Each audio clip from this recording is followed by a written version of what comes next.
যে আপনাকে আঘাত করেছে তাকে ভালোবাসা একটি জটিল মানসিক যাত্রা।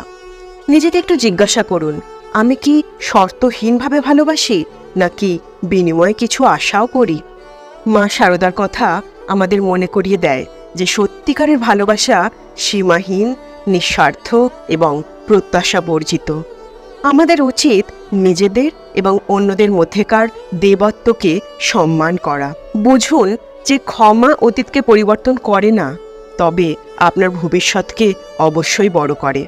নিঃশর্ত ভালোবাসা একটি গভীর যাত্রা, যার জন্য আত্মসচেতনতা, অনুশীলন এবং সহানুভূতি প্রয়োজন।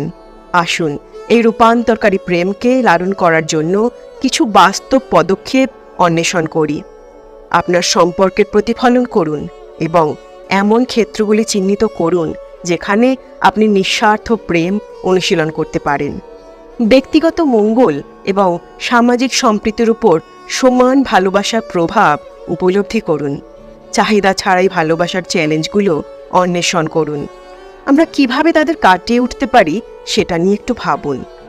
আসুন আমরা এই শিক্ষা গ্রহণ করি এবং এমন একটি বিশ্ব তৈরি করি যেখানে প্রেমের কোনো সীমা নেই।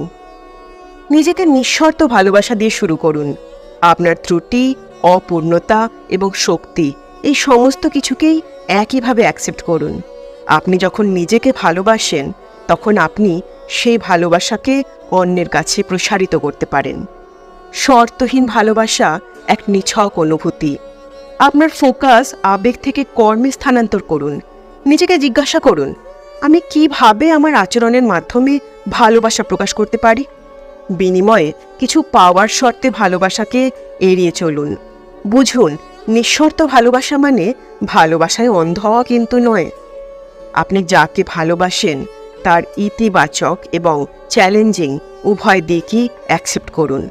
স্বীকার করুন যে পরিস্থিতি পরিবর্তন বা হতাশা দেখা দিলেও প্রেম টিকে থাকে। প্রেম এবং সম্পর্কের মধ্যে পার্থক্যগুলো বুঝুন। সম্পর্কের শর্ত থাকে, অনুভূতি এবং প্রত্যাশার উপর ভিত্তি করে অংশীদারিত্ব থাকে, কিন্তু প্রেম শর্তহীন হয়।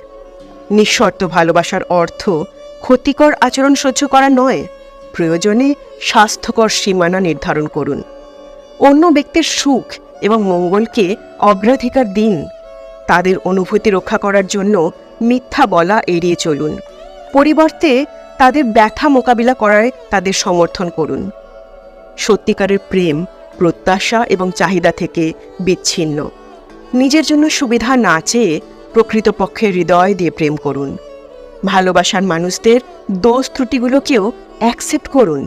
কাউকে ভালোবাসার জন্য কোনো কারণ বা শর্ত থাকা উচিত নয়। নিঃশর্ত ভালোবাসা সত্যতাকে আলিঙ্গন করে। মনে রাখবেন, নিঃশর্ত ভালোবাসা গড়ে তোলা একটি জীবনব্যাপী প্রক্রিয়া।